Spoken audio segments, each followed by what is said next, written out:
Eu queria que você visse esse vídeo. Esse vídeo fala, a gente até apresentou ele no início, numa das aulas de escola dominical, há uns 3 domingos atrás. Um livro infantil, que foi o mais vendido aqui no Brasil em 2018. A Parte que Falta é o nome desse livro infantil. Ele conta uma pequena história, uma historinha, que vai ser contada neste vídeo. E essa historinha tem muita coisa a ver com o que a gente vai começar a falar hoje no livro de Eclesiastes. Então, por favor, preste atenção nessa história.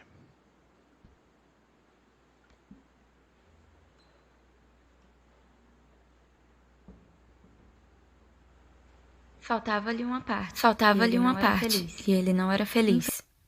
Infeliz, decidiu partir em busca da parte que lhe faltava, enquanto cantava sua adorada música. Oh, busca a parte que falta em mim, a parte que falta em mim. Ai, ai, oh, assim eu vou, em busca da parte que falta em mim. Às vezes, ele torrava ao sol, mas logo caía a chuva refrescante. Mas logo o sol aparecia e o aquecia novamente. E como lhe faltava uma parte, não conseguia rolar muito rápido.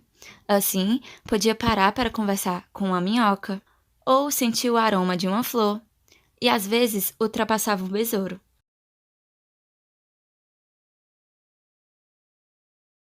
E o melhor momento de todos era quando a borboleta pousava nele. Oh, busca a parte que falta em mim, por terras e mares sem fim. Asso o pudim, faço o quindim, estou buscando a parte que falta em mim. Ele continua na busca da parte que lhe falta, até que um dia, alto lá. Achei a parte que faltava em mim, achei a parte que faltava em mim. Asso o pudim, faço o quindim, achei a parte. Espera aí. Antes que você asse o pudim e faça o quindim, não sou a parte que te falta. Não sou parte de ninguém, sou parte completa. E ainda que eu fosse a parte que falta em alguém, não acho que seria a sua. Oh, me desculpe por ter lhe incomodado. Achou outra parte, só que ela era muito pequena. E outra, grande demais. Mais uma, só que pontuda demais. Outra, quadrada demais. Certa vez, pareceu que tinha achado a parte perfeita, mas não a segurou forte o bastante e a perdeu. Na vez seguinte, segurou com força demais e a quebrou. Continuou a rolar, caindo em buracos e tombando contra paredes de pedra. Então, um dia, achou uma outra parte que parecia perfeita. Gravando. Oi, Oi, você é parte de alguém? não que eu saiba. Bem, talvez você queira ser parte de si mesma, certo? Posso ser de alguém e ao mesmo tempo ser de mim mesma. Bem, talvez você não queira ser minha. Talvez eu queira. Talvez não dê encaixe. Bem, Eles testam o encaixe e encaixou. Encaixou com perfeição, finalmente. Rolava mais rápido do que jamais rolara. Tão rápido que não podia parar para conversar com a minhoca, ou sentir o aroma de uma flor. Rápido demais para que a borboleta pousasse nele. Mas ele podia cantar sua canção alegre. Achei a parte que faltava em mim, achei a parte que faltava em mim. Ai, pudim, ai, quindim, achei a parte que faltava em mim. Meu Deus, agora que estava completo, não podia sequer cantar. Ah, então é assim? Oh, busca a parte que falta em mim, a parte que falta em mim. Ai, ai, oh, assim eu vou, em busca da parte que falta em mim. Oh, busca a parte que falta em mim, a parte que falta em mim. Ai, ai, oh, assim eu vou, em busca da parte que falta em mim.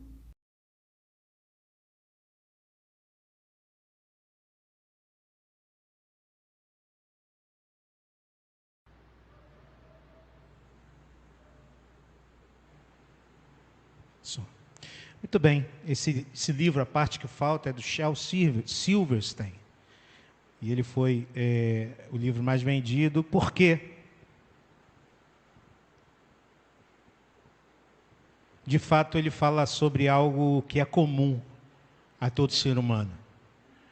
E algo que o Eclesiastes, o pregador, vai trabalhar muito profundamente. Eu quero, então, iniciando a nossa série, essa jornada no livro de Eclesiastes, que tem como título Em Busca de Sentido, eu quero então te convidar a que você esteja com seu coração totalmente aberto para o que Deus deseja falar a nós nesta noite. Vamos orar mais uma vez e vamos pedir que Ele fale, que Ele ilumine o nosso coração, nossa mente nesta noite. Senhor, o nosso coração se abre de maneira tão especial nesta noite para ouvir a voz do Senhor. Tantas e tantas vozes ecoaram durante toda essa semana no nosso coração e na nossa mente, de maneira, Senhor, que tantas vezes, ó Deus, nos sentimos assim. Sentimos que coisas do nosso dia a dia tinham potencial de nos trazer alegria e satisfação. Mas o que percebemos todos os dias é que isso é vão. E nós, Senhor, entendemos que somente a Tua palavra pode, de fato, trazer transformação e satisfação. Somente a nossa relação com o Senhor pode, de fato, preencher o nosso coração. E nós pedimos esta bênção, que sejamos hoje preenchidos pela Tua palavra, abençoados e iluminados e transformados para a glória do nome do Senhor. É a oração que fazemos no nome de Cristo Jesus. Amém. Querido, nós vamos então ter essa jornada, e nós vamos começar hoje com o início, obviamente, do livro de Eclesiastes. Eclesiastes 1, do 1 ao 11. Eu vou projetar aqui a nova versão internacional. Você pode abrir sua Bíblia também, comparar com a versão que você tem aí, tá bom? A gente vai fazer a leitura então de Eclesiastes 1, de 1 a 11, o início, aí, os primeiros versículos deste livro tão fascinante, tantas pessoas veem com medo, com dificuldade. A gente vai tentar trazer aquilo que o pregador então escreveu e aquilo que o Senhor tem a nos dizer nesta noite. Assim inicia o texto de Eclesiastes. As palavras do mestre, filho de Davi, rei em Jerusalém. Grande inutilidade, ou vaidade em tantas versões, diz o mestre. Que grande inutilidade, nada faz sentido. O que o homem ganha com todo o seu trabalho em que tanto se esforça debaixo do sol? Gerações vêm, gerações vão, mas a terra permanece para sempre. O sol se levanta e o sol se põe e depressa volta ao lugar de onde se levanta. O vento sopra para o sul e vira para o norte, dá voltas e mais voltas, seguindo sempre o seu curso. Todos os rios vão para o mar, contudo o mar nunca se enche. Ainda que sempre corram para lá voltam a correr. Todas as coisas trazem canseira. O homem não é capaz de descrevê-las. Os olhos nunca se saciam de ver, nem os ouvidos de ouvir. O que foi tornará a ser, o que foi feito se fará novamente. Não há nada novo debaixo do sol. Haverá algo de que se possa dizer, veja, isto é novo. Não. Já existiu há muito tempo, bem antes da nossa época. Ninguém se lembra dos que viveram na antiguidade e aqueles que ainda virão, tampouco serão lembrados pelos que vierem depois deles. A gente já começa a ver o mau humor desse homem.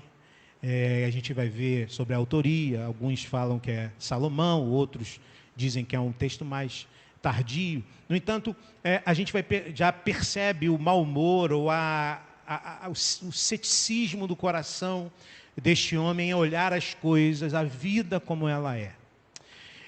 Eu quero então, contigo, pensar algumas coisas. Você já percebeu que há palavras em alguns idiomas que são palavras que não encontram tradução perfeita, não existem palavras para traduzi-las nos demais idiomas?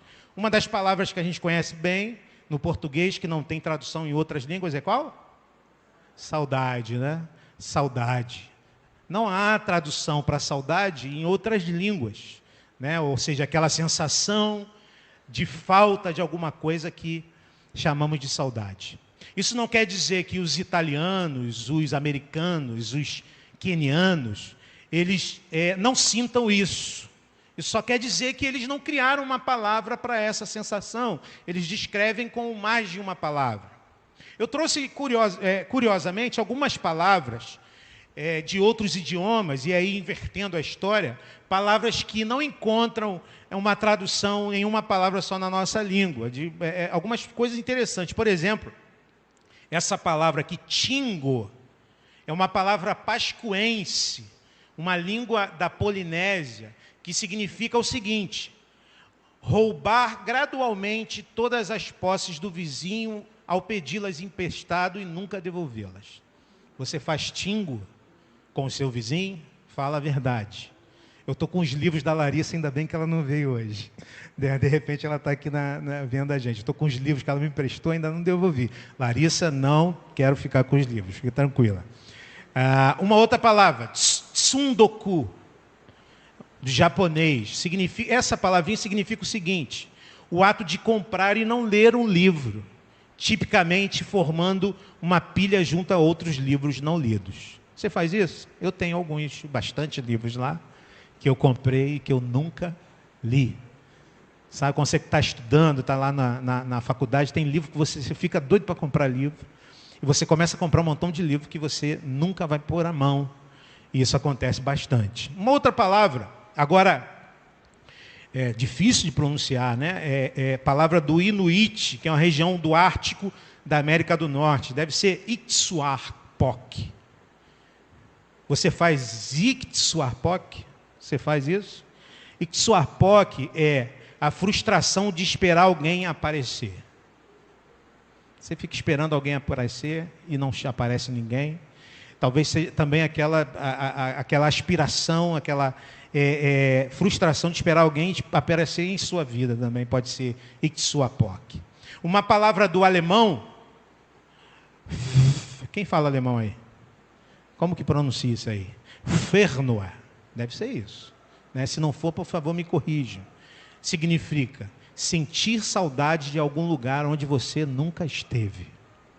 Já sentiu saudade de um lugar que você nunca esteve? Já?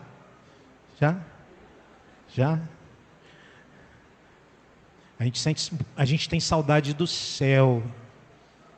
Né? Talvez esteja bem ligado com o que o Eclesiastes vai falar durante seu livro, inclusive porque ele fala no capítulo 3, verso 20, se eu não me engano, que Deus colocou no coração do homem a semente da eternidade, e talvez isso nos traga uma saudade de algo que nós nunca estivemos, ou já estivemos com os nossos pais, mas pessoalmente nunca. E, para a gente fechar, esse palavrão aqui, esse você faz, eu tenho certeza que você faz prosvonite.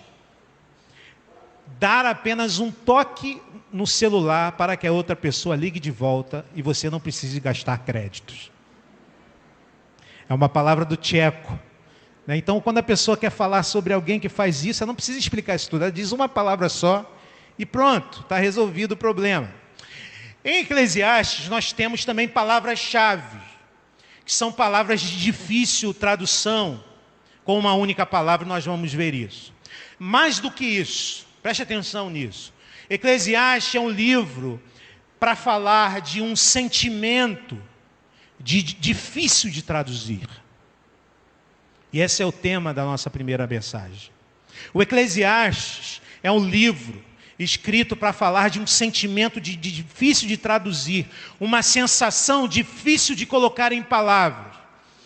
Uma sensação de que esse mundo que a gente vive é cheio de coisas boas, de coisas valiosas, que ao mesmo tempo são imperfeitas. Então o que acontece é o seguinte, que essas coisas escapam pelos dedos e não nos satisfazem. Todo mundo sente isso. A gente vive com essa sensação, essa tensão entre o mundo belo, cheio de coisas boas, e o mundo que não satisfaz. Isso é algo que vai corroendo a gente, e o Eclesiastes, ele trata disso.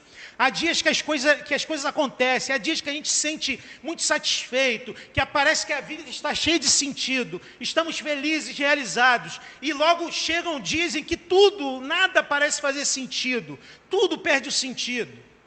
Nós nos sentimos vazios, nos sentimos entediados. A vida é assim a vida.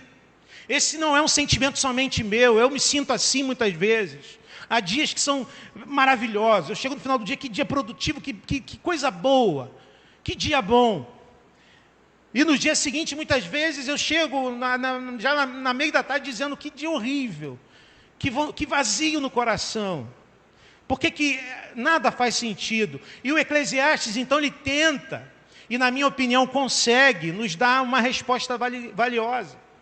Mas é um livro difícil, porque mexe na nossa ferida, porque toca de maneira muito incisiva nessa nossa dor.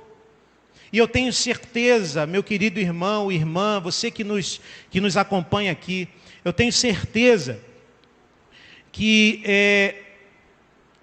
se você acompanhar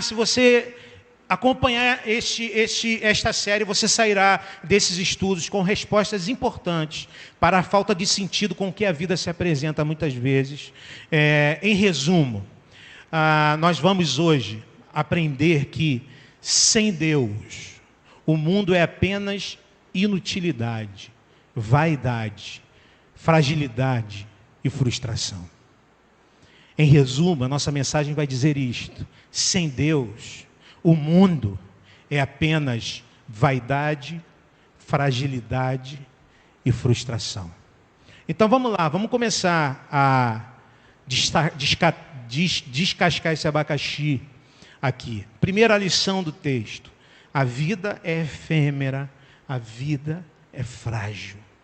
Olha como o pregador começa o seu texto: as palavras do mestre, filho de Davi, rei em Jerusalém. Que grande inutilidade, diz o mestre, que grande inutilidade, nada faz sentido. Versos 1 e 2. O Eclesiastes é um livro complicado, irmãos, assusta. Assusta porque é difícil de entender muitas vezes e também porque acerta em cheio e nos traz incômodo muitas vezes a nossa alma. Por isso que muita gente tem muita dificuldade. Alguns cristãos têm uma relação muito estranha com o Eclesiastes. Alguns cristãos não leem o Eclesiastes. Passam pelo Eclesiastes, leem os Salmos, leem os Provérbios. Quando chega o Eclesiastes, ele pula. Justamente por conta desta acidez do pregador. Outros acham que o pregador é tão pessimista que esse livro nem deveria estar na Bíblia. Deveria ser retirado da Bíblia, tão pessimista que é este autor. É um livro que intriga cristãos ao longo dos séculos e que também chama a atenção de muitas pessoas ao longo do tempo. Por exemplo, o novelista Herman Melville, o autor de Moby Dick, ele disse que o Eclesiastes é o mais verdadeiro dos livros. Nada encara a vida, disse ele, tão honestamente quanto o Eclesiastes.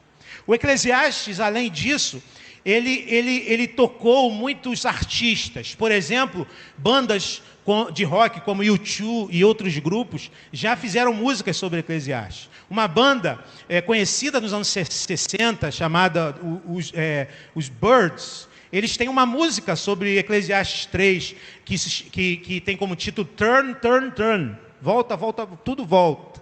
Né? O Eclesiastes 3 que fala sobre esta volta de todas as coisas, essa oscilação de todas as coisas. Ou seja, o Eclesiastes fascina tanta gente, porque fala de um sentimento que não é um sentimento individual, que não é um sentimento de um povo específico. Ele fala de um sentimento que encontra todos os seres humanos, em todos os lugares, em todas as épocas. Este sentimento de que nós falamos, sentimento difícil de traduzir.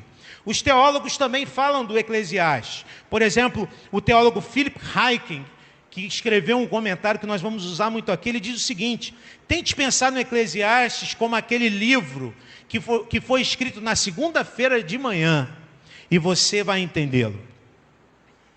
As questões profundas da humanidade, quem somos, a utilidade do que fazemos, etc., são temas desse livro. Ele vai nos mostrar que nós tolamente continuamos a buscar respostas certas nas coisas e lugares errados.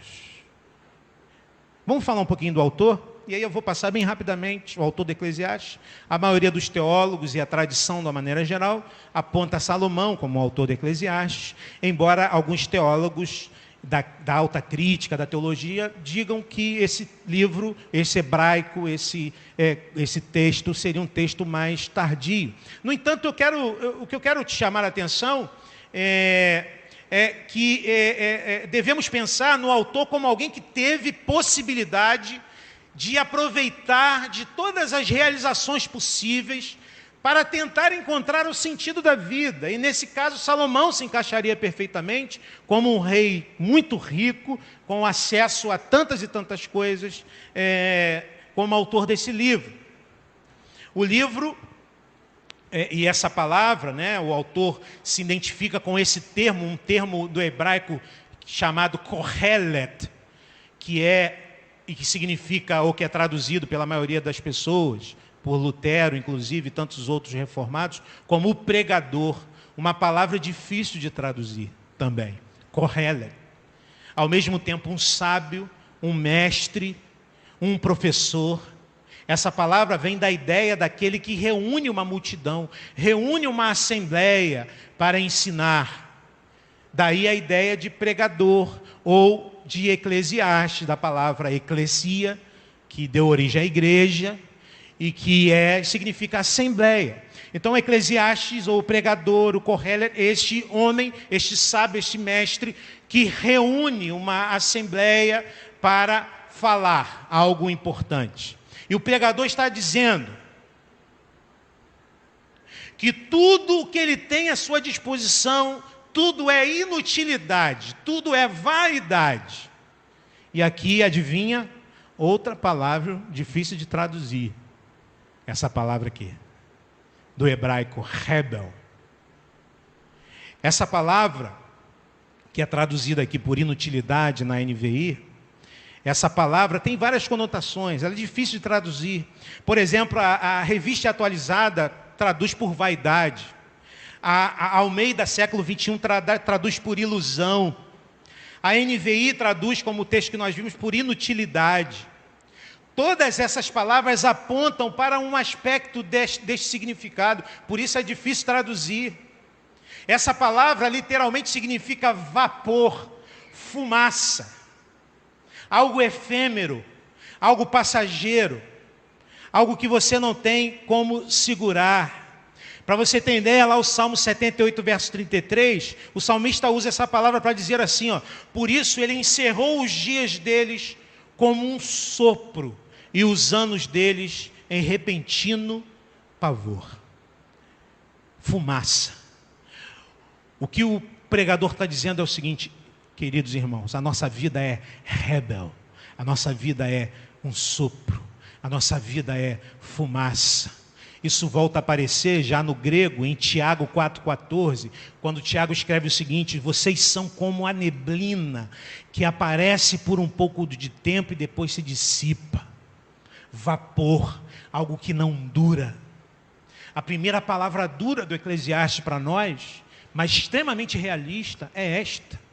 A nossa vida, o mundo que vivemos, é vaidade, é inutilidade, é frágil, é passageiro, é efêmero. Vapor, algo que não dura, algo que não podemos agarrar. Por isso, inutilidade na NVI, justamente pela incapacidade de agarrar, correr atrás do vento. É isso que o pregador está dizendo. Vaidade, achar que você vai agarrar alguma coisa que vai lhe dar de fato sentido. Eu estava meditando nisso, estava pensando, quando eu era criança eu gostava de brincar, de fazer bolha de sabão. Você gostava disso? Bolinha de sabão? Aquela bolinha, ainda tem isso? Agora tem as arminhas, né? As maquininhas que saem um montão de bolha ao mesmo tempo, mas na minha época era no peito mesmo, te fazia aquela bolinha com aquele, né Nelson? Capinha da caneta, né? Isso aí é de coisa de Nelson mesmo, né? Pegava aquele negocinho com uma bolinha e você molhava na água com sabão em pó, ou sabão detergente, e você assoprava e saía aquelas bolhas de sabão. E aí você ia correndo, tentando pegar as bolhas de sabão, mas totalmente ilusão. achar que a gente ia pegar aquelas bolhas, porque elas logo, se a gente não tentasse pegar e ela estourasse, ela se dissipava, né? No ar, né? A vida é frágil, a vida é fugaz, assim é a vida humana segundo a Bíblia. E pensa bem sobre isso. Onde foram parar os anos da sua vida? Pensa bem o que você fez com a sua juventude. Pensa bem o que você fez com a sua saúde. Cada tempo vai passando mais rapidamente do que o tempo anterior. O tempo entre 10 e 20 anos é um tempo que passa muito mais devagar do que o tempo de 20, 30 anos. De 30 a 40 anos passa devagar. Eu fiz um dia desse 40 anos, já estou com 47, já estou chegando nos 50. Você bem sabe disso, a vida é frágil. Um vírus ridiculamente pequeno acaba com a nossa saúde. Nós sabemos bem disso. Estamos vivendo bem claramente isto.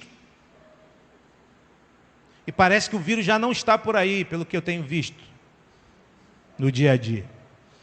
Um acidente, um descuido, um homem mau, a vida se esvai. Na sua reflexão sobre a vida, o pregador, ele também é um intérprete da crítica da Torá. E certamente ele está pensando aqui naquelas duas crianças do início do mundo. Não é à toa que a primeira vítima, a primeira pessoa que teve uma vida assassinada é chamada de rebel, Abel. Rebel ou Abel significa ou simboliza a fragilidade da vida, uma vida ceifada na mocidade, breve como uma brisa passageira. Tudo que nos separa da morte é rebel, é sopro, é respiração.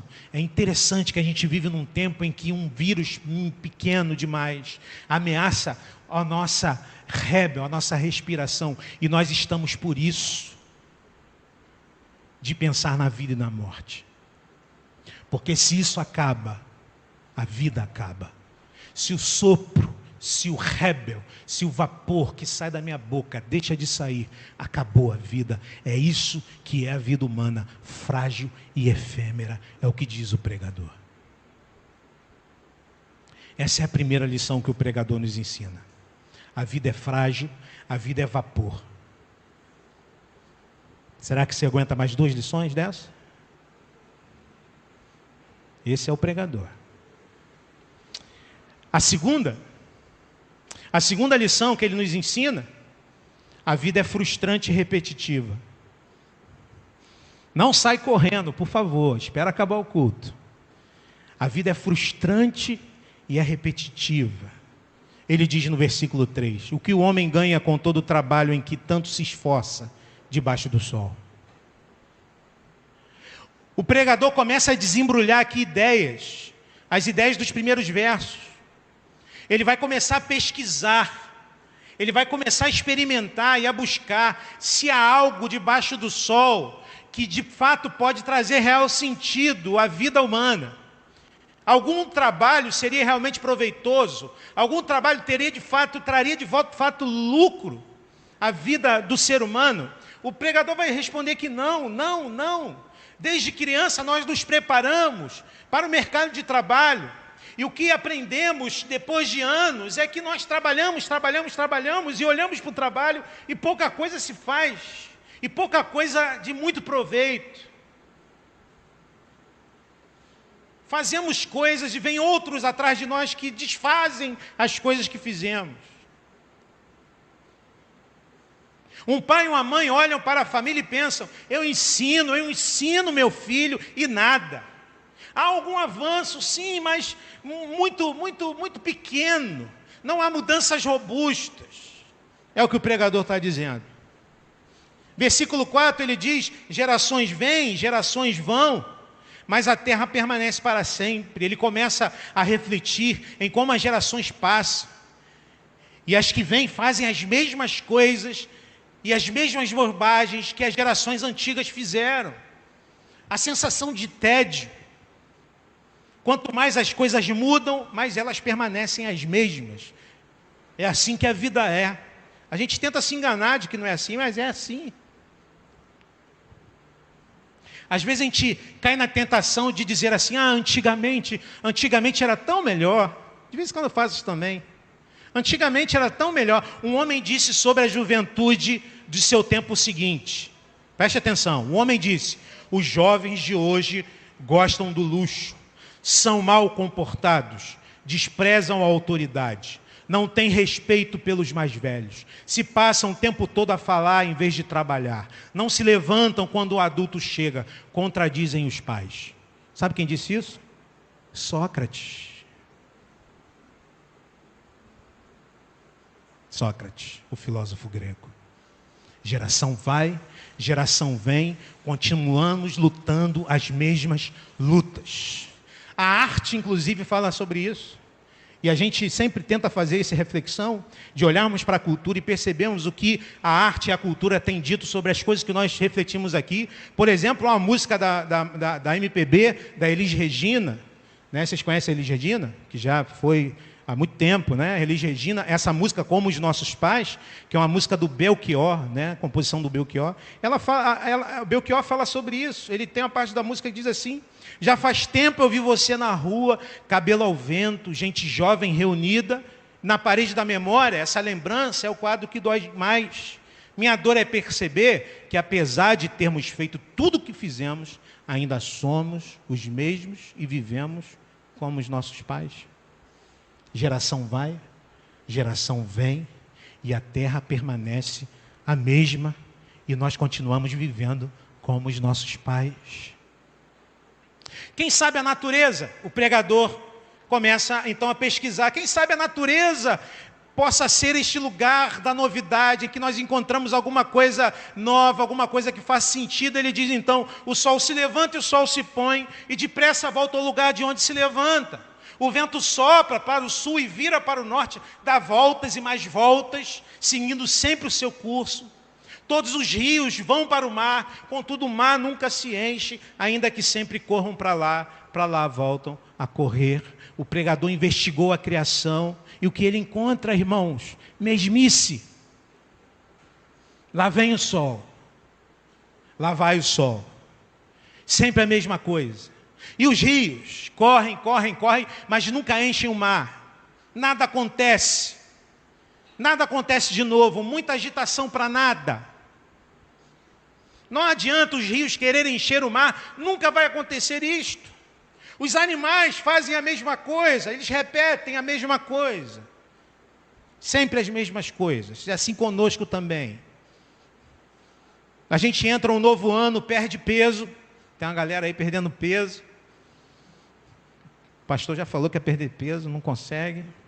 Tem uma galera aí que começa a perder peso, mas o que isso significa? Está resolvido o problema? Não. Você pode agora ficar tranquilo? Não. Precisa continuar. Senão você volta para o peso anterior. Você cuida do coração, você cuida do rim, você cuida da sua saúde, daqui a pouco eles se voltam contra você de novo. Quem sabe da história humana, o pregador encontra então motivos para que lhe dê então razão para entender que há algo que vale a pena. Ele diz, versos 8 a 10, todas as coisas trazem canseira, o homem não é capaz de descrevê-las, os olhos nunca se saciam de ver, nem os ouvidos de ouvir. O que foi tornará a ser, o que foi feito se fará novamente, não há nada novo debaixo do sol. Haverá algo de que se possa dizer, veja, isto é novo? Não, já existiu há muito tempo, bem antes da nossa época. Ele conclui que a história humana também se dá pela mesmice. Uma nação se levanta, domina as outras nações por um tempo e depois cai.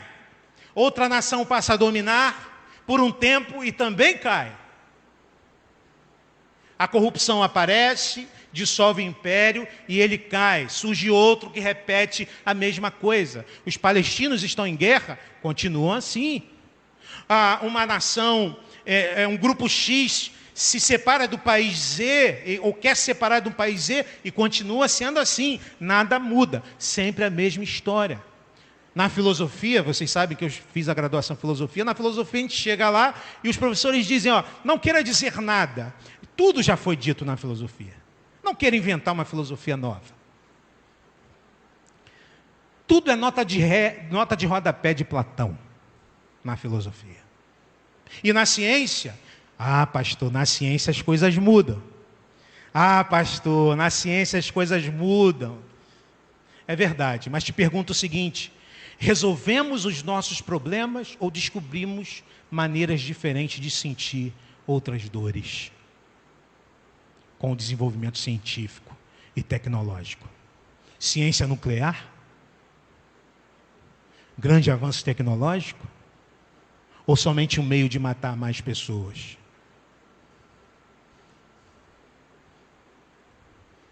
Micro-ondas, um meio de esquentar a comida mais rápido? Mas esquentar comida a gente faz desde sempre. E o controle remoto? Só alguma coisa para substituir os nossos filhos mais novos. Não tem nada novo acontecendo. Ele diz, os olhos nunca se saciam de ver, nem os ouvidos de ouvir. Assim como o mar que não enche, ou assim como o rio que não enche o mar, nosso coração não se satisfaz, diz o pregador. A satisfação de hoje é a fome de amanhã, e você sabe que é assim. Queremos nos casar, nos casamos e descobrimos que não é a realização da vida. E aí temos filhos e descobrimos que não é a realização da vida. E aí falamos, quando eu tiver netos, eu vou sentir realizado. E descobrimos que não é a realização da vida. Estudamos e pensamos que era uma profissão rentável, em que eu me sinta produtivo. Chegamos lá, compramos o nosso carro, a nossa casa, consumimos e descobrimos que nada mudou. A insatisfação continua lá, presente no nosso coração. Você lava a roupa, limpa a casa e adivinha, amanhã de novo. Você explica para o seu marido onde está o sapato e adivinha, amanhã de novo. Você tem que dizer para ele de novo, mais uma vez. A tortura continua. Ele termina. E eu quero terminar aqui terminar essa tortura. Tá bom? Eu vou terminar agora a tortura. Ninguém se lembra dos que viveram na antiguidade. E aqueles que ainda virão, tão pouco serão lembrados pelos que vierem depois deles. Para finalizar, o pregador está dizendo o seguinte: aquilo que é muito importante hoje, amanhã não mais será lembrado. Amanhã não terá importância nenhuma. Suas conquistas, sua fama atual não durará nem 2 gerações. É o que está dizendo o pregador. Você sabe o nome dos seus tataravós? Alguém aqui sabe o nome dos tataravós? Por favor, me ajudem. Alguém sabe o nome dos tataravós? Não. Seus tataranetos também não saberão o nome de vocês. E você não passará, no máximo, de uma curiosidade fotográfica. Quando você não estiver mais aqui, 2, 3, 4 gerações à frente. Sinto lhe dizer, meu irmão, minha irmã, que você busca saciar o coração nas coisas dentro deste mundo, você ficará frustrado. Eu sinto lhe dizer que se a sua vida tem sido gasta correndo atrás de rebel, ela será uma grande frustração. E se ainda não está assim, é somente porque ainda você está na ilusão de que algo te satisfará plenamente. Mas logo, logo, não tenha dúvida, o vapor vai bater na sua cara. E você vai entender que a vida é repetitiva e nada de novo acontece.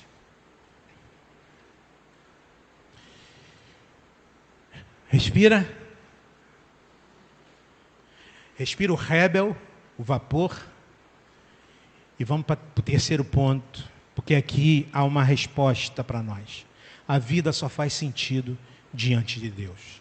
E aqui há uma expressão que aparece e reaparece aqui no texto, que nos dá dicas sobre o que o pregador deseja nos falar.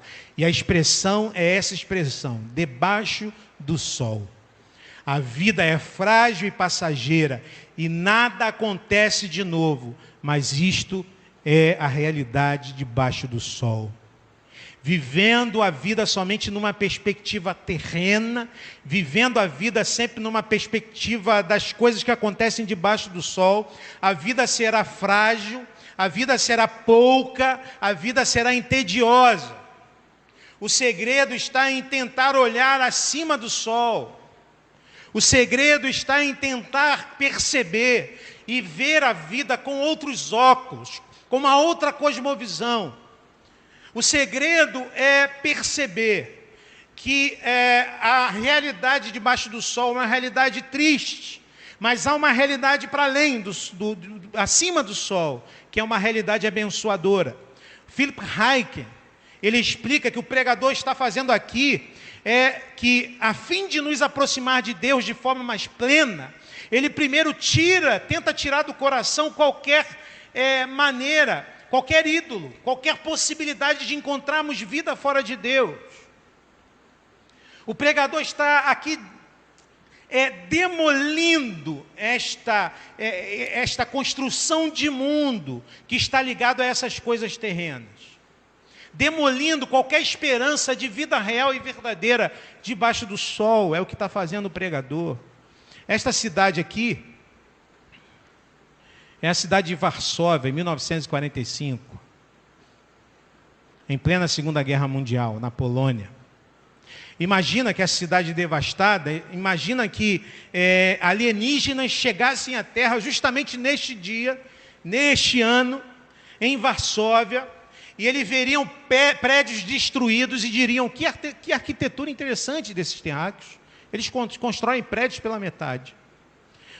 Os alienígenas, eles veriam corpos lançados ao chão, e eles diriam: que interessante como os terráqueos, eles cuidam dos seus mortos, eles expõem os seus mortos no chão. É absurda essa ideia, porque eles encontram uma situação de devastação e não sabem que aquela situação está acontecendo e que nem sempre foi assim.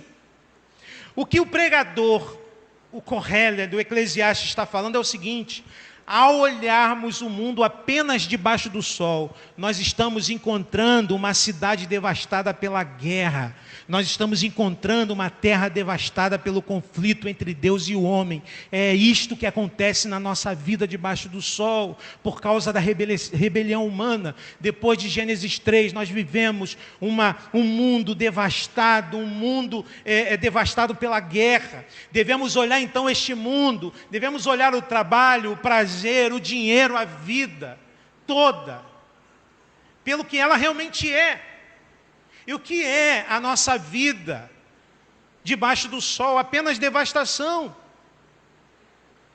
Apenas devastação. Se você só conhece o mundo debaixo do sol, você está fadado à decepção e à frustração e ao enfado e à canseira. Mas o pregador nos chama para olharmos com honestidade, olharmos como essa terra devastada funciona e retirarmos qualquer esperança do aqui, deste lugar, e encontrarmos propósito olhando para algo além daquilo que está debaixo do céu, debaixo do sol. E eu quero, para a gente finalizar e começar a finalizar a nossa mensagem, trazer um texto de Romanos 8, 18 a 21, que aponta para esta realidade. O pregador está lá antes de Jesus, 700, 600 anos antes de Jesus. 600 e poucos anos depois viria Cristo. E Paulo está escrevendo deste evento, deste Deus que estava acima do sol e que inundou e que invadiu a história. E ele diz o seguinte: considero que os nossos sofrimentos... Lê junto comigo? Vamos ler juntos? Considero que os nossos sofrimentos atuais não podem ser comparados com a glória que em nós será revelada. A natureza criada aguarda com grande expectativa que os filhos de Deus sejam revelados, pois ela foi submetida à futilidade, à vaidade, à inutilidade. Continuamos. Não pela sua própria escolha, mas por causa da vontade daquele que a sujeitou, na esperança de que a própria natureza criada será libertada da escravidão, da decadência em que se encontra, para a gloriosa liberdade dos filhos de Deus. Você pode dizer amém para esta palavra? Paulo está explicando por que o mundo é tão frágil, por que o mundo é assim, efêmero e repetitivo. Por que as coisas são assim? Porque este mundo foi sujeito à vaidade, ao vapor, ao rebel, por causa da nossa rebelião. Porque este mundo é assim por nossa causa, por nossa culpa. Não há nada novo debaixo do sol. Mas há uma novidade, mas há uma boa nova, mas há o euangelion, que é a palavra grega para boa notícia, boa nova, algo novo. E este algo novo é a vinda de Cristo ao mundo, algo genuinamente novo e sem precedente. Ou seja, a eternidade entra na história em forma de servo para transformar a nossa vida. Depois do pregador, algo novo acontece.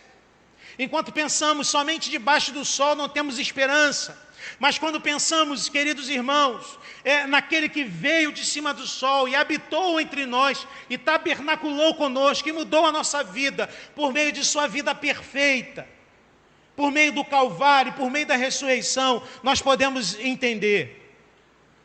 Alguém veio de cima do sol para nos resgatar, e isto muda tudo. Nós vivemos sim debaixo do sol, mas vivemos com os olhos acima do sol. Sim, nós vivemos na história, mas com os nossos olhos na eternidade. É assim que nós vivemos, é assim nós encontramos sentido para a vida, para a nossa vida. Interessante que diante de Deus a mesmice da criação não é enfadonha, porque é promessa de Deus. Nós lemos aqui o Salmo 19. Os céus proclamam a glória de Deus. O pregador diz que o sol faz parte desta mesmice, mas o salmista diz que o sol é como noivo, o noivo que desfila no céu. O pregador diz que debaixo do sol o trabalho é enfadonho. Paulo diz aos Coríntios, no capítulo 15 da primeira carta, saibam que no Senhor o seu trabalho não é vão. Nós podemos viver isto porque vivemos debaixo do sol, mas diante de Deus. Vemos a criação glorificando a Deus. Os nossos olhos e ouvidos que hoje não se fartam, pode se tornar olhos que não param de perceber a glória de Deus e ouvidos que não se cansam de ouvir o louvor que ecoa por toda a criação. Apocalipse 21 diz que Deus prepara novos céus e nova terra, sem rebel, sem vapor, sem inutilidade, sem vaidade. Uma terra duradoura, onde a justiça habita. Esse é um livro difícil, mas esse livro vai nos ajudar a nos mostrar como tendemos a correr atrás do vento, da vaidade, da inutilidade, e nos ajudará, irmãos, a arrancar do nosso coração as ilusões que teimam em fazer morada dentro de nós. A mensagem do Eclesiastes não é de que nada importa, mas de que diante de Deus tudo importa. Eu quero te fazer alguns desafios antes de nós irmos e continuarmos o nosso culto. Primeiro, qual parte falta em você? Primeira pergunta que eu quero te fazer nesta noite é esta: qual parte falta em você? Atrás de que você está correndo tanto?